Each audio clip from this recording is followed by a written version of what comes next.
To make sure you have the right length jump rope, stand on one foot and the handle where it meets the rope should come up to your armpit or chest line. Make sure the movement is through your wrists, jumping tall. Most of the jump should come from the ankle, most of the movement in the rope should come from the wrist. A few common mistakes that we see are what we call donkey kicks and pikes or dolphins. This is usually done because the athlete is not engaging their glutes, and they tend to travel as they do these, whether that be forward or backwards.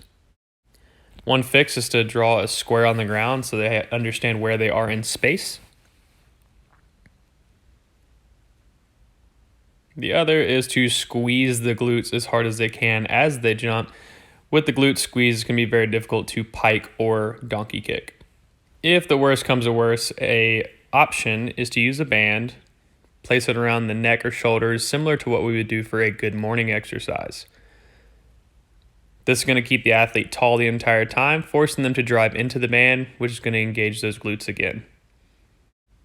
This does feel a little bit funky, so if the athlete's uncomfortable with this, really focus on just squeezing the glutes first. Other common mistakes we may see will be arms going out really wide, where they should be placed directly in front of the body or just inside peripheral vision. If the arms start going wide or tracking behind the body, it's going to shorten the rope, causing us to bring the knees up and almost force some of that donkey kick. Using things like markers would be a good fix for athletes that have their arms shoot out wide. Place the markers in your armpit. The first swing's a little weird, but after that, you should be able to keep those markers pinned to your side the whole time. If the arms were to shoot out, the markers will fall. Quick drills to get better at the jump rope and to get more comfortable with it, or to change your grip as you jump in your single unders.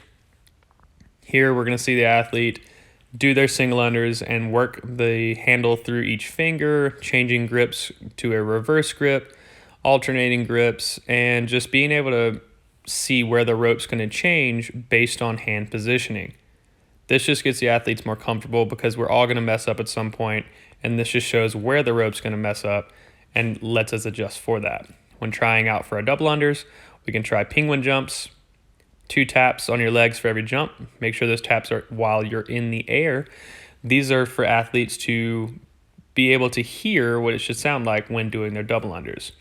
A good drill for them to start on is a ratio drill of doing 5 singles and then going for 1 double, 4 singles, going for 1 double, 3 singles, going for a double, then 2, then 1, and then working their way back up if possible.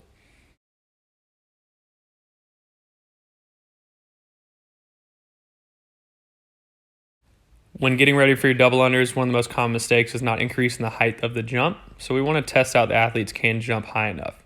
You should only do about 10 bounding jumps with this, no more, or else it could be a little too taxing on your athletes. If you haven't already told your athletes to go to the restroom at this point, now's probably a good time.